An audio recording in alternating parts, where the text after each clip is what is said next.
In the name of Allah, the most beneficent, the most merciful. Dear students, our next topic is suit for declaration और declaratory degree, जिसे उर्दू में दावा इस्तक़रार हक़ कहते हैं। Civil का एक लिहाज हम ये दावा इस्तक़रार हक़ ये सूट फॉर डिक्लेरेशन पढ़ रहे हैं। इसमें इंट्रोडक्शन पढ़ते हैं। Declaration basically is an authoritative pronouncement by court, यानी कोर्ट की अथॉरिटी के लिहाज से प्रोनाउंसमेंट है, ऐलान है या एक इस्तक़रार है कि फ़िलान बंदा जो है of person right to his property और हिज स्टेटस, कि उसका जो राइट है प्रॉपर्टी के लिहाज से या स्टेटस के लिहाज से ये सही है, अगर वो दावा डिग्री हो जाएगा। तो ये दो लिहाज से, यानी दो मेन जो है डोमेन है इसकी दावे की, पर्सन के राइट के हवाले से भी है, स्टेटस के हवाले से भी। राइट ज़मीन का राइट है कि वो मालिक है, काबिज़ है, मुतसर्रिफ़ है, पोजेशन है, और स्टेटस कि वो फ़िलां का बेटा है, फ़िलां का पोता है, फ़िलां का नवासा है। इवन नादरा के दावे भी जो होते हैं, करेक्शन ऑफ नेम के, करेक्शन ऑफ फादर नेम के, वहाँ भी दावा इस्तक़रार हक़ सूट फॉर डिक्लेरेशन फ़ाइल करते हैं। इसमें रेलिवेंट प्रोविजंस दो हैं, section 42, 43 of specific relief act. सबसे पहले सेक्शन 42 को देखते हैं। सेक्शन 42 का जो मेन जो है टेक्स्ट है, उसमें discretion of court as to declaration of status और राइट, कि कोर्ट की क्या डिस्क्रिशन है। डिस्क्रिशन से मुराद सवाबदीद डिक्लेरेशन ऑफ स्टेटस या राइट, स्टेटस के हवाले से या राइट के हवाले से।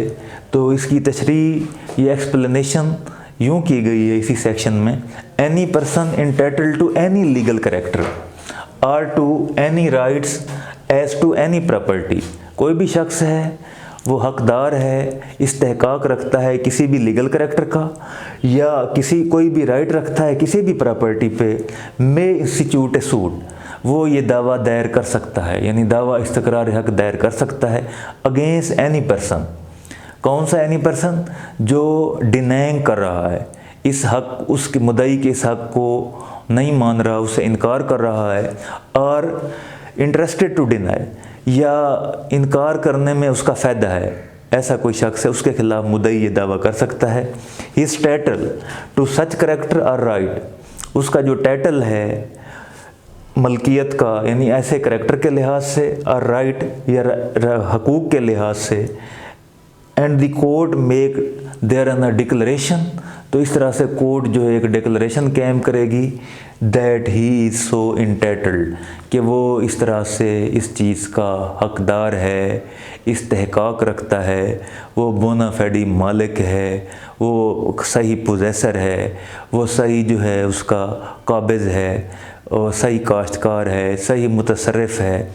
ये इस्तक़रार हक़ का दावा यूँ जब डिग्री हो जाएगा तो कोर्ट एक लिहाज से क्या दे देगी, मुद्दई को एक अथॉरिटेटिव प्रोनाउंसमेंट दे देगी। अब ये इसका ऑब्जेक्ट क्या है?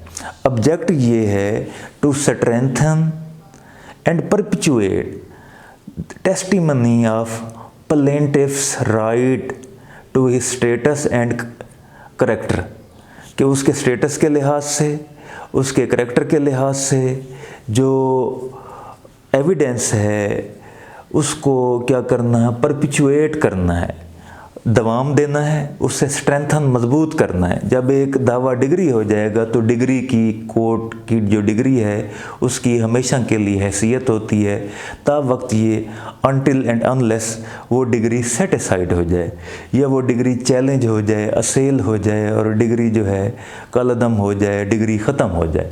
अदरवाइज़ वो डिग्री प्रिवेल करती है, और जितना वक्त गुजरता जाएगा with the passage of time पर लिमिटेशन आ जाएगी, तो डिग्री को फिर चैलेंज करने के मौके भी कम होते जाएंगे। इसमें इसेंशियल्स क्या हैं सूट के? प्लेंटिफ जो है must be entitled to any legal character, जो शख्स ये दावा दायर करने आ रहा है वो लीगल कैरेक्टर के लिहाज से हकदार हो। प्लेंटिफ कहते हैं मुद्दई को, यानी मुद्दई जो आ रहा है वो इंटाइटल्ड हो, ये हक रखता हो, इस्तेहकाक रखता हो किसी भी लीगल कैरेक्टर का। लीगल कैरेक्टर स्टेटस के लिहाज से भी हो सकता है, राइट के लिहाज से भी हो सकता है। As second condition, plaintiff must not be in a position to ask for other relief, any other relief. plaintiff यानी इस पोजीशन में ना हो कि वो इस्तक़रार हक़ के अलावा भी किसी और तरीके से अपना इस्तेहकाक ले सकता हो। जब कोई और इस्तेहकाक ना हो उस सूरत में ये दावा दायर होगा। अगर कोई और जो है रिमेडी अवेलेबल है तो फिर ये दावा दायर नहीं होगा। एग्जिस्टिंग इंटरेस्ट, ये भी कंडीशन है कि जो प्लेंटिफ है उसकी जो इंटरेस्ट हैं वो प्रेजेंट हों और एग्जिस्टिंग हों, मौजूद हों।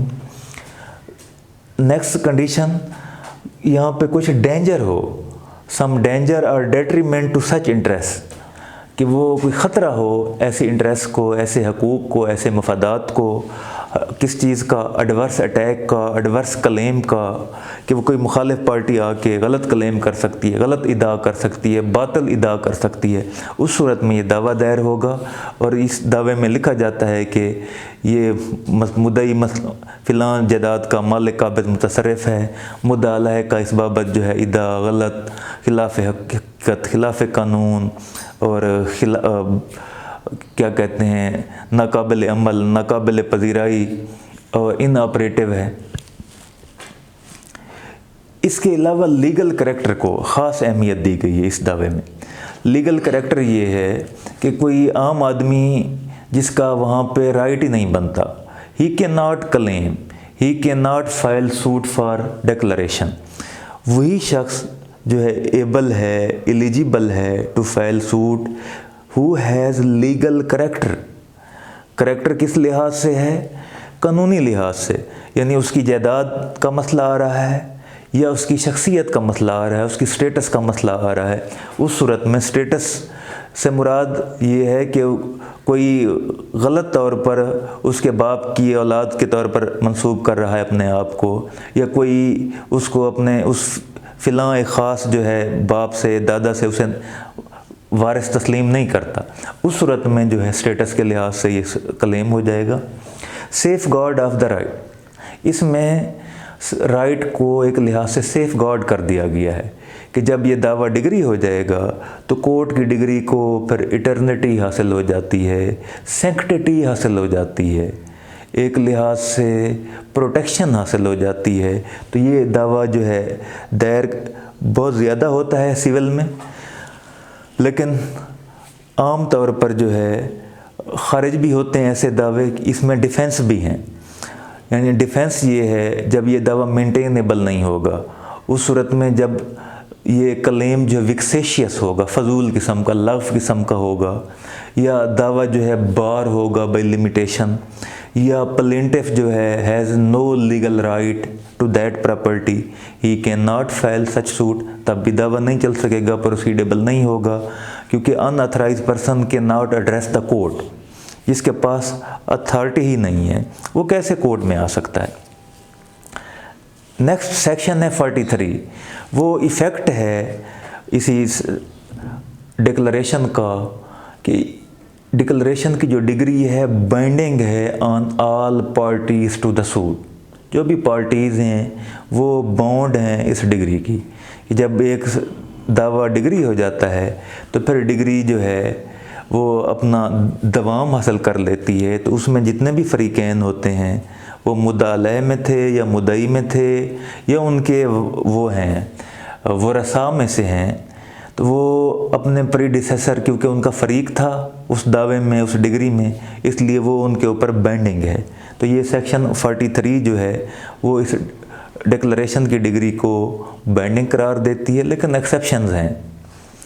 वो एक्सेप्शन जो है हमारा इस सवाल से रिलेटेड नहीं।